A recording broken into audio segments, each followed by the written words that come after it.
আমরা তো সবাই ঈমানদার।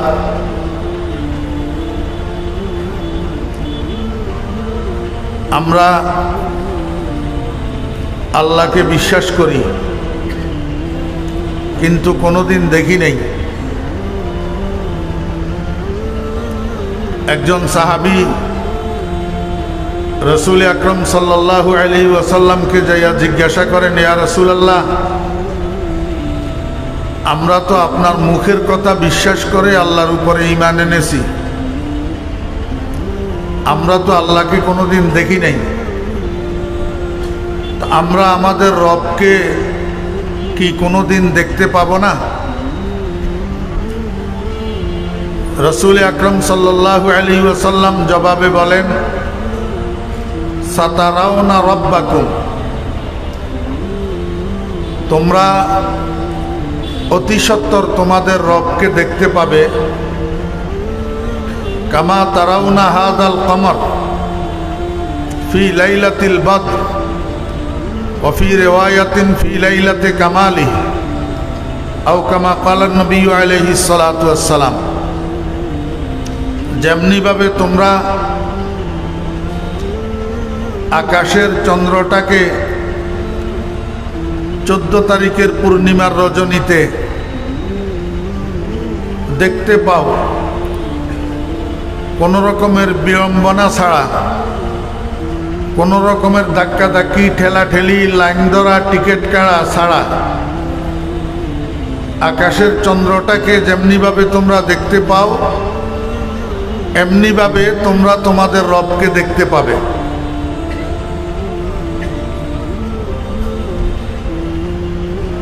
এখন আমাদের জানার বিষয় হলো, নবীজি বললেন তোমাদের রবকে তোমরা দেখতে পাইবা, আমরা কোথায় এবং কিভাবে আমাদের রবকে দেখব?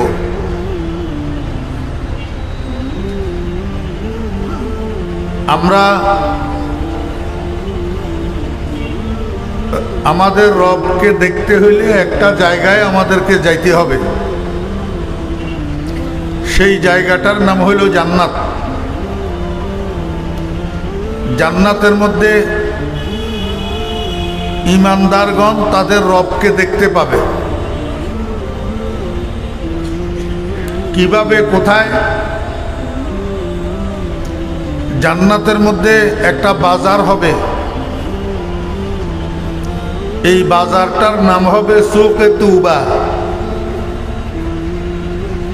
অর্থাৎ আনন্দ বাজার। দুনিয়ার মধ্যেও বিভিন্ন জায়গায় আনন্দ বাজার নামে বাজার আছে, তবে নামের সাথে কামের মিল নাই। কারণ যেই বাজারে পকেটমার থাকে, যেই বাজারে চুরি ডাকাতি থাকে, সেটা আবার আনন্দ বাজার হয় কেমনে? যেই বাজারের ব্যবসায়ীরা 1 কেজির বদলে 800 গ্রাম 900 গ্রাম দিয়া গ্রাহকদেরকে ঠকায়, সেটা আবার আনন্দ বাজার কেমনে হয়? যেই বাজারের ব্যবসায়ীরা সিন্ডিকেট কইরা মালকে গুদামজাত করে মার্কেটে ভাও বাড়ায়, এটা আবার আনন্দ বাজার কেমনে হয়?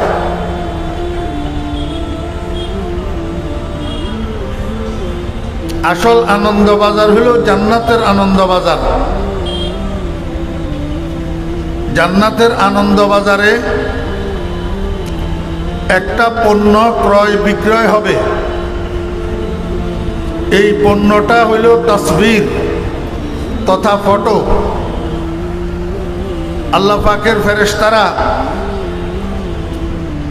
সুকে তুবার মধ্যে জান্নাতের আনন্দ বাজারে হাজার হাজার স্টল বসাবে, ছোট ছোট অস্থায়ী দোকান। এই স্টলগুলোতে লক্ষ লক্ষ ডিজাইনের ফটো পরিবেশন করা হবে। এই বাজারটা শুক্রবার জুমার দিন বিকেল বেলায় মিলবে। এই বাজারটা আদম আলাইহিস সালাম থেকে কিয়ামত পর্যন্ত যত মানুষ জান্নাতি হবে, এই সব জান্নাতি মানুষের মিলন মেলায় পরিণত হবে। জান্নাতীরা স্টলগুলোর এক দিক থেকে আরেক দিকে ঘুরবে আর ফটো চয়েস করবে। আল্লাহ পাক বলেন, বান্দা, দুনিয়াতে তোমার অনেক চাহিদা হবে, কিন্তু সব চাহিদা দুনিয়াতে পূরণ করিও না। যেই চাহিদাগুলা পূরণ করার জন্য আমার অনুমতি থাকবে সেগুলা পূরণ করবা, আর যেগুলা পূরণ করার জন্য আমার পক্ষ থেকে অনুমতি থাকবে না সেগুলা পূরণ করবা না। তবে আমি আল্লাহ তোমাকে ওয়াদা দিলাম, আমার নিষেধের কারণে যত চাহিদার থেকে তোমাকে আমি দুনিয়াতে বঞ্চিত করছি, এই সমস্ত চাহিদাগুলো আমি জান্নাতের মধ্যে তোমাকে পূরণ করে দেব। দুনিয়ার মধ্যে মানুষ ফটো পছন্দ করে, ফটো শুধু পছন্দ করে নয়, বরং এখন তো কিছু মানুষ স্মার্ট মোবাইল, অ্যান্ড্রয়েড ফোন খরিদ করে সেটাকে শুধু সেলফি উঠানোর কাজে ব্যবহার করে। এই জাহেলের দল মনে করে অ্যান্ড্রয়েড ফোনটারে আবিষ্কারই করা হয়েছে বুঝি শুধু সেলফি উঠানোর জন্য।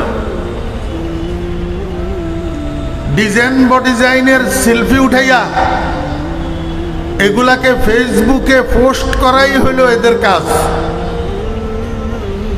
এরা মনে করে ফেসবুকের আবিষ্কারটাও শুধু এই জন্যই হয়েছে যে শুধু সপ্তাহে একটা, 15 দিনে একটা, 1 মাসে একটা সেলফি উঠাইয়া রং বেরঙের ফটো ফেসবুকে পোস্ট করা। এই কাজেই বুঝি ফেসবুক ব্যবহার করার জন্য ফেসবুক আবিষ্কার করা হয়েছে। আসলে ফেসবুক তো সোশ্যাল মিডিয়া, একটা সামাজিক যোগাযোগ মাধ্যম। সমাজে অনেক ঘটনা এমন ঘটে যেই ঘটনাগুলোর সংবাদ টিভি সেন্টার পর্যন্ত যায় না, পত্রিকা অফিস পর্যন্ত যায় না। ফেসবুকের মাধ্যমে মানুষ জানতে পারে কোথায় কি ঘটলো, কোথায় কে মারা গেল। অথচ এখন আমখাস নির্বিশেষে, আপনারা আমাকে মাফ করবেন, আমরা কিছু আলেমেরাও এই কাজটাকে গুনাহ মনে করি না। আমরা ফেসবুকের মধ্যে আইডি খুলি, ফেসবুক ব্যবহার করি, আবার 15 দিন পর পর, 1 মাস পর পর এই ছবি উঠাইয়া নিজের ছবি দিয়া ফেসবুকের আইডি পরিবর্তন করি। আমি জানি না আপনারা আমার সাথে একমত হবেন কিনা যে বিনা প্রয়োজনে ছবি উঠানো জায়েজ কিনা। আমরা তো যেটা জানি, হয় রাষ্ট্রীয় প্রয়োজন আর না হলে শরঈ প্রয়োজন, এই 2 কারণে ছবি উঠানো জায়েজ। রাষ্ট্রীয় প্রয়োজন ছাড়া, শরঈ প্রয়োজন ছাড়া ছবি উঠানো হারাম। এই কাজটা এখন আমরা অনায়াসে করি, যে ছবি উঠাইয়া ফেসবুকের আইডি পরিবর্তন করি।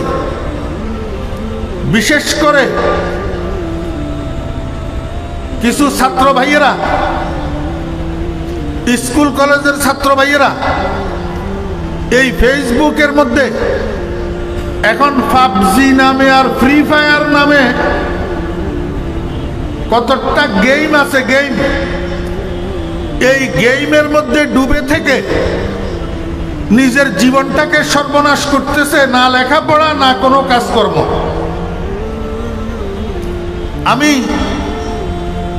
আমারও তো এখন বয়স কম হয় নাই, আমিও এখন মুরব্বির কাতারে পড়ছি।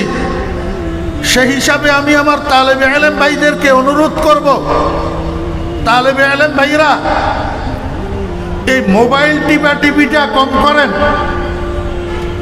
মোবাইল টিভা টিভির বদভ্যাসে যাকে পাইছে তার আর লেখাপড়া নাই, তার আর কোনো কাজে মন বসে না। এই জন্য অন্তত কমপক্ষে লেখাপড়ার পিরিয়ড যেটা, তালেবে ইলমের জমানা যেটা, এই সময়টা মোবাইল টিভা টিভির থেকে একটু মুক্ত থাকেন। বিশেষ করে ফেসবুক একেবারে সর্বনাশ। এই ফেসবুক টিভা টিভি আর কোনো মোতালা নাই, কোনো কুতুববিরি নাই, কোনো লেখাপড়া নাই। এমনকি দরসের মধ্যে বসাও পিছনে দিয়ে বসি বসি মোবাইল টিভা টিভি। আল্লাহ মাফ করেন আমাদেরকে।